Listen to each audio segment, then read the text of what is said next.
같이 말씀 봅시다. 오늘 이제 출애굽기 1장입니다. 출애굽기 1장 1절에서 14절. 출애굽기 1장 1절에서 14절입니다. 찾으셨죠? 같이 한 목소리로 합독하겠습니다. 야곱과 함께 각각 자기 가족을 데리고 이집트로 내려간 이스라엘의 아들들의 이름은 루벤과 레위와 유다와 이스라엘과 스불론과 베냐민과 단과 납달리와 갓과 아셀이다. 이미 이집트에 내려가 있는 요셉까지 합하여 야곱의 혈통에서 태어난 사람은 모두 70명이다. 세월이 지나서 요셉과 그의 모든 형제와 그 시대 사람들은 다 죽었다. 그러나 이스라엘 자손은 자녀를 많이 낳고 번성하여 그 수가 불어나고 세력도 커졌으며 마침내 그 땅에 가득 퍼졌다. 요셉을 알지 못하는 새 왕이 일어나서 이집트를 다스리게 되었다. 그 왕이 자기 백성에게 말하였다. 이 백성 곧 이스라엘 자손이 우리보다 수도 많고 힘도 강하다. 그러니 이제 우리는 그들에게 신중히 대처해야 한다. 그렇게 하지 않으면 그들의 수가 더욱 불어날 것이고 또 전쟁이라도 일어나는 날에는 그들이 우리의 원수들과 합세하여 우리를 치고 이 땅에서 떠나갈 것이다. 그래서 이집트 사람들은 이스라엘 자손을 부리는 공사 감독관을 두어서 강제노동으로 그들을 억압하였다. 이스라엘 자손은 바로가 곡식을 저장하는 성읍 곧 비돔과 람셋을 건설하는 일에 끌려나갔다. 그러나 그들의 억압을 받을수록 그 수가 더욱 불어나고 자손이 번성하였다. 그래서 이집트 사람들은 이스라엘 자손을 몹시 싫어하였고 그들을 더욱 혹독하게 부렸다. 이집트 사람들이 흙을 이겨 벽돌을 만드는 일이나 바늘과 같은 등 온갖 고된 일로 이스라엘 자손을 괴롭힘으로 그들의 일은 매우 힘들었다. 아멘. 하나님의 말씀입니다. 이제 출애굽기 시작하죠. 집으로 가는 길, 큰 주제이기도 하면서 오늘 제목으로 시작하려고 합니다. 몇 해 전 걷는 사람 하종우라는 책을 읽었던 적이 있습니다. 좀 지치기도 했었는데 그때 하종우의 담백한 생각 그리고 고백이 마음에 와닿던 기억이 있습니다. 그래서 좀 꽂혀가지고 그때 저희 인스타 프로필도 걷는 사람 조성민이라고 변경했던 기억이 있고, 그래서 안식년 보내면서 산티아고 좀 가고 싶었는데 그 조금 안 돼서 좀 그랬어요. 하여튼 걷는 건 끊임없이 걷습니다. 왜냐하면 우리는 여기서 저기로 이동을 끊임없이 하고 있으니까요. 여기 또 이 지역도 불과 30년 전에 여기 건물이 있었을까 하는 생각도 있습니다. 모두 다 타지에서 이곳으로 이동해서 살고 있습니다. 특별히 우리 신도시 지역을 살고 있기 때문에. 여기에 토박이라는 사람이 몇이나 있을까요? 나는 수지고 토박이야 라고 말하는 건 사실은 좀 웃기죠. 그냥 신도 좀 개발할 때 좀 들어왔어 라고 말하는 게 토박이라면 조금 역사적으로 보면 좀 민망하죠. 15년 전, 20년 전 되겠네요. 15년 전? 20년 전. 그 정도? 분당 커지면서 옆으로 빠져나온 거니까. 생각보다 6살 때였으니까 25년? 뭐 그런 느낌? 그렇게 사실은 뭐 도시 역사는 크게 길지는 않죠. 신도시니까. 저도 뭐 이동해서 우리 집에 살았으니까 저도 본 적은 부산시 영주종이기도 하고, 또 저희 뭐 얘기해보니까 할아버지 완전 전라도 사람이고 저희 집은 다 전라도 사람이고, 또 근데 또 뭐 사실은 백제 우선인 거지 나는 뭐. 근데 이제 거기 있는데 여기 와서 좀 이러고 있네요. 또 의정부에 있다가 그죠? 양주에 있다가 여기까지 와서 이러고 있는데, 여튼 이동하면서 끊임없이 이동하면서 살아가고 있습니다. 그리고 요즘 좀 글로벌 빅시티 개념이 있어요. 왜냐면 우리는 굉장히 큰 도시에 살아요. 수도권 중심으로 2천만 명이 여기 살아가고 있단 말이에요. 그러니까 우리 틈바구니 안에 2천만 명이 그 안에 우리는 살아가고 있어요. 수많은 사람들이 이동과 이동을 이어갑니다. 그리고 요즘은 다양한 인종, 상상할 수 없는 다양한 사람들이 각자 자리에 살아가고 있죠. 그래서 요즘 사실은 여기 수지만 나가도 뭐 다이소, 뭐 이마트 가면 외국인을 만나는 것이 어색하지 않아요. 진짜 이제는 다이소에서 외국인을 만나면 난 약간 흠칫해. 이마트는 그렇다 치는데 다이소를 막 이런 느낌. 근데 그들도 그래야 되는 거지, 그치? 근데 만나면 좀 깜짝 놀라고. 뭐 정말 백인뿐만 아니라 이렇게 영어 하는 막 저전에 영어 인도 사람 같은 느낌 사람도 본 적도 있고, 뭔가 다양하게 좀 있단 말이에요. 여러 가지로 계속 이동하고 있어요. 이 얘기를 더 하고 싶지만 일단 넘어가겠습니다. 그 후에 얘기할 게 많을 것 같아서. 하여튼 이스라엘 역사와 더불어서 기독교 신앙 역사도 이동의 역사예요. 디아스포라 개념도 있고 여러 가지로 또 우리는 기대신 주님을 따라 이동을 거듭하면서 지금 우리가 서 있어요. 왜냐면 땅끝까지 복음을 전하라고 해가지고 계속 전진하고 있어요. 이동. 성경이 서에서 동으로 막 이제 말씀이 흩어졌잖아요.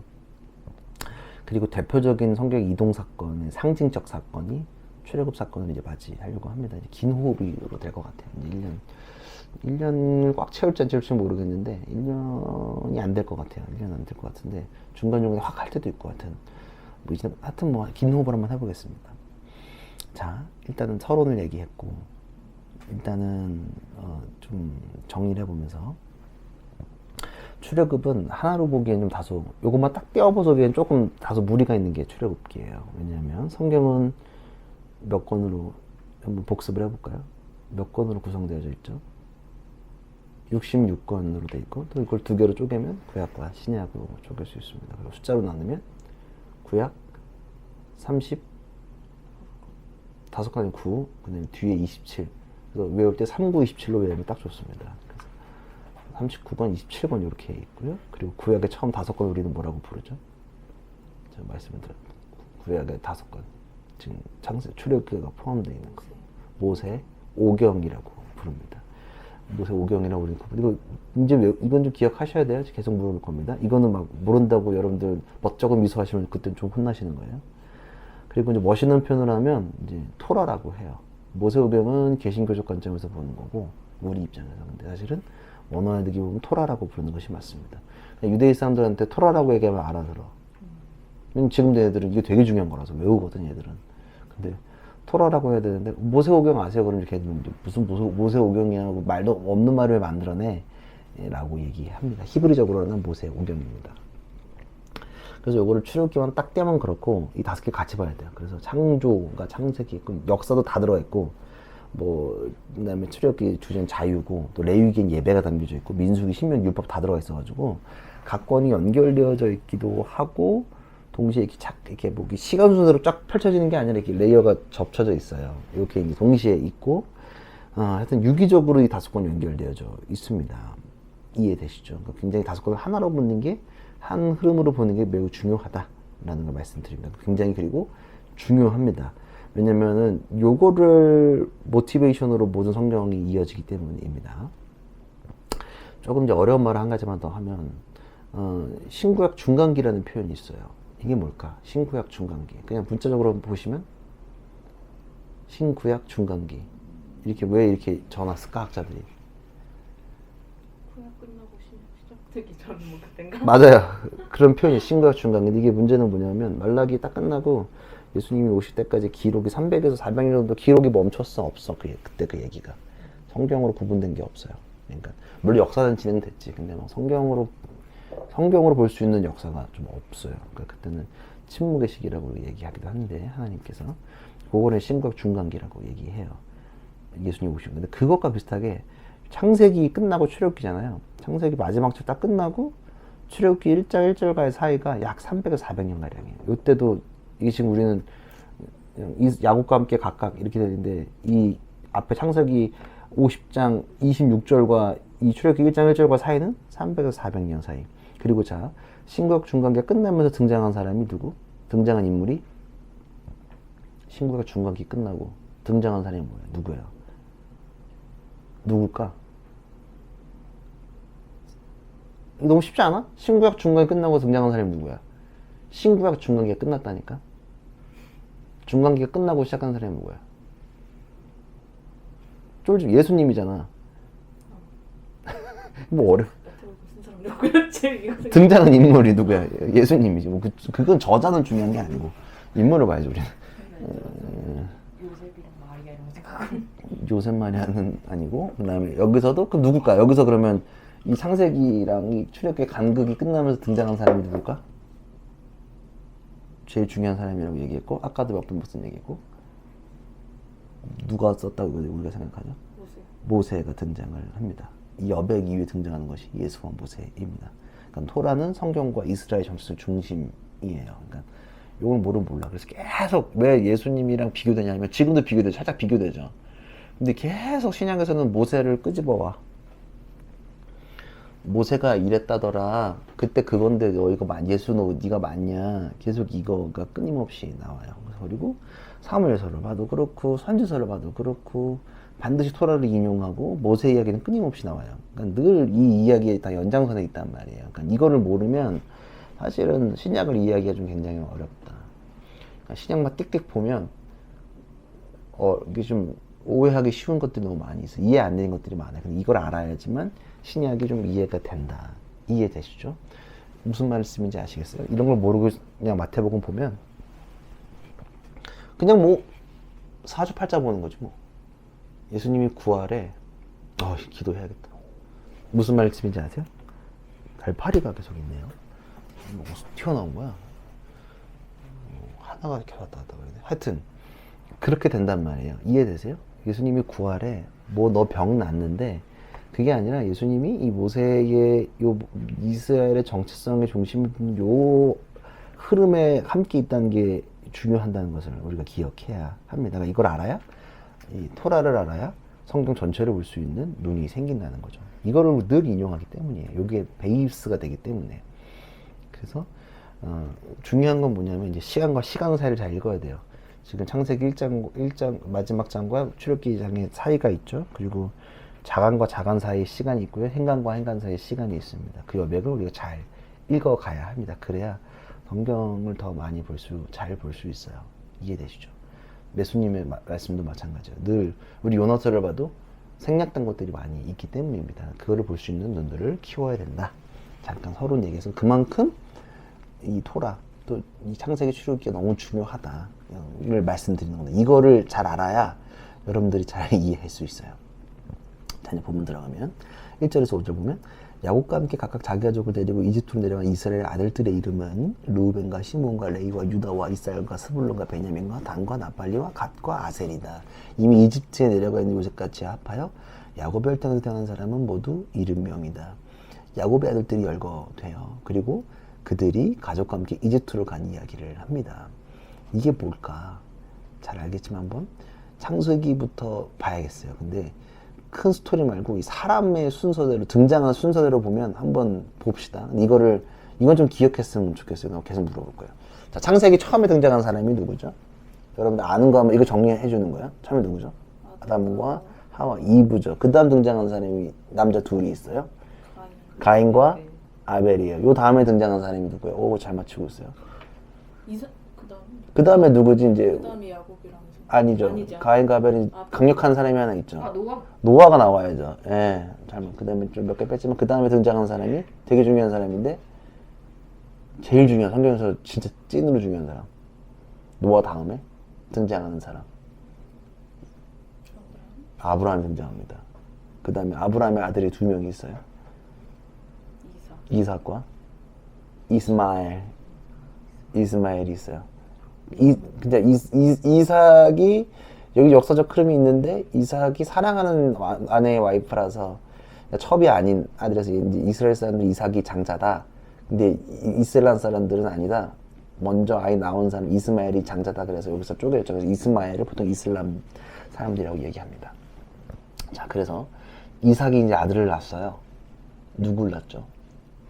2명을, 야곱과 에서를 낳습니다. 그리고 그 야곱이 아들 낳는데 몇 명? 성경에 보면 12명이 나옵니다. 그리고 그 다음 등장한 게 누구다? 모세가 등장합니다. 이거를 아셔야 돼요. 그리고 왜냐면 이걸 알아야 이제 이해가 되거든. 다시 한 번 더. 큰 골자만 보는 게 쭉 내리는 거야, 탑다운으로. 아담과 이브가 나왔고, 그 다음에 가인과 아벨, 그 다음에 노아, 그 다음에 제 성경에 제일 중요한 사람, 아브라함. 사실 모세까지 다 안 중요한 사람 없는데, 골자가 되는 사람들이에요. 아브라함, 그 다음에 이삭, 그 다음에 야곱, 그 다음에 요셉, 그 다음에 자손은 아니지만 그 아래 핏줄이겠죠. 근데 모세가 등장합니다. 요 순서를 잘 가고 요걸 알아야 여러분들 신앙생활이나 중간중간에 이제 뭐 시편을 보다 보면 가끔씩 뭐 모세와 같이 요셉과 같이 그냥 막 인용을 해버리면 이해를 한단 말이야. 그쵸? 요 순서는 계속 물어볼 거예요. 잘 기억하세요. 이게 알면 좋습니다. 알아야 합니다. 그래서 이제 이건 어쩔 수 없어 알아야 돼. 자, 이제 창세기 마지막 부분에 요셉의 이야기랑 이어지죠. 알듯이 요셉이 어디에 총리가 됐죠? 이집트의 총리가 됐어요. 근데 그때는 요셉이 살던 데는 황무해져가지고 이 사람들이 어디로 다 이제 이주를 했냐면 가족들이 다 이집트 고센 땅으로 다 이주해요. 그 사람들이 누구다? 오늘 앞에 등장한 요 지금 열거된 12명의 아들 그리고 그 가족들 70명이 이동을 한 겁니다. 누구 때문에? 요셉 때문에. 그 이야기랑 이어지는 거예요. 그쵸? 이 사람들이 이제 이주를 한 거예요. 예, 이제 쉽게 말하면 이민을 한 거지. 이민을 갔어요. 6절, 7절에 보면 세월을 지나서 요셉과 그의 모든 형제와 그 시대 사람들은 다 죽었다. 그러나 이스라엘 자손은 자녀를 많이 낳고 번성하여 그 수가 불어나고 새로부터 커졌으며 마침내 그 땅이 가득 퍼졌다. 자, 시간이 흘렀어요. 그리고 이제 처음 이주했던 1세대들은 다 죽은 거죠. 그리고 이제 많은 자손들이 생겨났습니다. 학자들은 200만 명까지 얘기하더라고요. 토탈. 이것은 약 4대에 걸쳐서 일어난 결과 아닙니다. 많이 늘어났죠. 4대에 걸쳐서 70명이 200만 그저 생육봉성 충만이야. 뭐 그저 그냥. 왜냐하면 이걸 잘 이해할 수 있는 게 초강경파 유대인들 중에 하시디즘이라 부르는 사람들이 있어요. 지금도 일도 안 하고 토라만 보는 사람들이 있거든. 진짜 그 복장 그대로 하고. 이 사람들은 지금도 율법에 따라서 10명 이상씩 애 낳아요. 애 진짜 작살나게 낳아. 우리 애 안 낳잖아. 얘는 끊임없이 낳고. 원래 많이 낳아. 유대인들은. 나만이 나중에도 알겠네. 애를 엄청 낳아. 그러니까 4세대에 걸쳐서 지나고 만 이제 200만 명이 된 거죠. 그러니까 엄청 사람들이 늘어났다. 뭐 그냥 뭐 열심히 또 한 거예요. 예, 이 생육번호 충만에 그냥 창조 원리에 들어가는 거지. 뭐 여튼 이게 됐어요. 문제가 돼서 8절 10절 요셉을 알지 못하는 새 왕이 일어나서 이집트를 다스리게 되었다. 그 왕이 자기 백성에게 말하였다. 이 백성 곧 이스라엘 자손이 우리보다 수도 많고 힘도 강하다. 그러니 이제 우리는 그들에게 순중히 대처하여야 한다. 그렇게 하지 않으면 그들의 수가 더 불어날 것이고 또 전쟁이라도 일어날 날에는 그들이 우리의 원수들과 합세해 우리를 치고 이 땅에서 떠나갈 것이다. 시간이 흐르고 세대가 바뀌니 왕도 바뀌었습니다. 정권이 바뀌면 바뀌는 것들이 많이 있습니다. 우리 지금 봐도 정체도 바뀌고 정책도 바뀌고 분위기도 바뀌고 여러 가지 다 바뀌어요. 아마 여러분들이 말하지 않아도 느끼고 있는 것들이 많이 있습니다. 그리고 정권의 관심이 어디에 있는지 다 알게 됩니다. 그리고 이집트도 왕이 바뀌었습니다. 두디모세라고 말하는 사람도 있고 아모세라고 이야기한 책도 있습니다. 여튼 누구든 이 왕은 순수 왕조를 몰아낸 왕입니다. 강력한 왕권의 부활이 시작된 왕이기도 합니다. 그렇기 때문에 이방인들에 대하여 배타적으로 반응하는 왕이었습니다.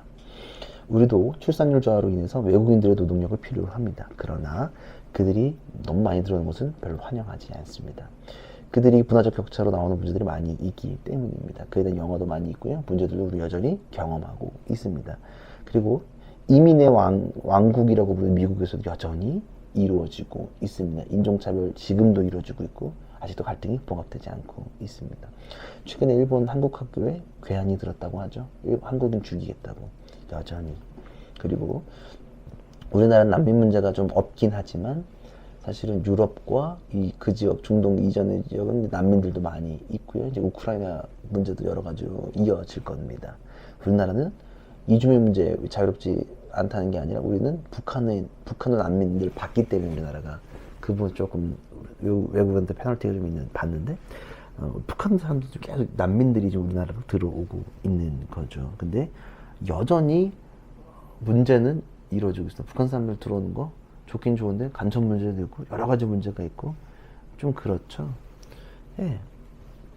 이러한 맥락 속에서 아이를 낳는 이스라엘 사람들은 이집트 사람들에게 불편했어요. 자기네 사람들 많아지니까. 네, 그러나 사람 수가 많아져 불편하긴 해도 그들의 노동력은 여전히 유효했어요. 일은 해야 되니까. 경제는 돌려야 될 거 아니야. 우리나라도 마찬가지예요. 경제는 돌려야 되거든. 사람이 있어야 돼요. 인구수가 깡패긴 하거든요. 인도랑 중국이 지금 주목받는 이유도 사람이 많기 때문입니다. 모든 나라가 지금 가지고 있는 고민이기도 해요. 그리고 이제 히브리 사람들의 번성을 억제하기 위한 시도가 시작되는 거예요. 이제 불편한 거야. 이건 되게 요즘에 이해가 잘 될 거예요. 그렇죠? 불편해. 중국 사람들 대림동이 많이 있는 거 불편해. 근데 지금 식당 가면 중국 사람 없는 데가 있나 싶어. 가끔. 억양만 봐도 알잖아요. 마라집은 다 중국 사람이잖아. 나 진짜로 식당 많이 하잖아요. 많단 말이에요. 문제가 됐단 말이에요. 그래서 이제 바뀌었어요. 11, 14절. 그래서 이집트 사람들은 이스라엘 자손을 부리는 공사간부감을 두어서 강제노동으로 그들을 억압하였다. 이스라엘 자손은 바로가 곡소장하는 성읍 곧 비둠과 라암스를 건설하는 일에 끌려나갔다. 그러나 그들은 억압을 받을수록 그 수가 더욱 불어나고 자손이 번성하였다. 그래서 이집트 사람들은 이스라엘 자손을 몹시 싫어하였고 그들을 더 혹독하게 부렸다. 이집트 사람들이 흙을 이겨 벽돌을 만드는 일이나 밭일과 같은 온갖 고된 일로 이스라엘 자손을 괴롭히며 그들의 일은 매우 힘들었다. 마치 이제 강제에 직용된 조선인들 떠오릅니다. 그리고 억압에 굴하지 않고 사람이 더 늘어나요. 강력한 사람들입니다. 잡초 같아요. 밟을수록 더 자라난다고 할까? 이제 우리가 함께 할 구약의 루틴입니다. 고난을 받으면 하나님의 구원을 경험하고 하나님의 언약을 확인하고 또 임재로 들어갑니다. 이 패턴이 계속 이제 반복될 거예요. 그리고 이 주체에서 객체로 바뀌어가는 히브리 사람들을 통해서 객체해야 되는 그들의 모습을 보게 될 겁니다. 그리고 어쩌면 이주민들의 고통을 함께 볼 것입니다. 오래전 이야기가 아니라 여전히 우리에게 동일하게 역사되어 있는 우리의 이야기가 아마 성경 이야기로 확인할 수 있을 것 같아요. 그 성경 속에서 계속 우리가 나그네 되었을 때, 우리가 광야에 있었을 때 등등의 이야기가 여기서 이제 시작되는 겁니다. 실제로 다가올 거예요. 그리고 하나님의 약속의 성취도 함께 보아야 합니다. 우리 삶 속에서 하나님의 약속하신 사실은 반드시 이룬다는 사실을 기억해. 약속은 반드시 이루어집니다. 주님 약속하신 말씀 위에서 하나님 약속하셔서 너희를 살리겠다, 영생을 얻는다, 너희를 내가 자녀로 삼으셨다, 뭐 했다, 너희를 쓰겠다는 건 반드시 이루어진다는 사실. 왜냐하면 창세기 46장 3절 4절을 보면 하나님이 이르실 때 나는 하나님이라 내 아버지 하나님이니 애굽으로 내려가기를 두려워하지 말라. 내가 거기로 너로 큰 민족을 이루게 하리라. 내가 너와 함께 애굽으로 데려가겠고 반드시 너를 인도하여 다시 올라올 것이며 요셉이 그의 손으로 내 눈을 감기리라 하셨더라. 누구한테 하는 말일까 이거? 내려가는 걸 누가 두려워한 거야 지금? 창세기 46장 후반절이니까 누굴까? 요셉이 눈을 감긴대.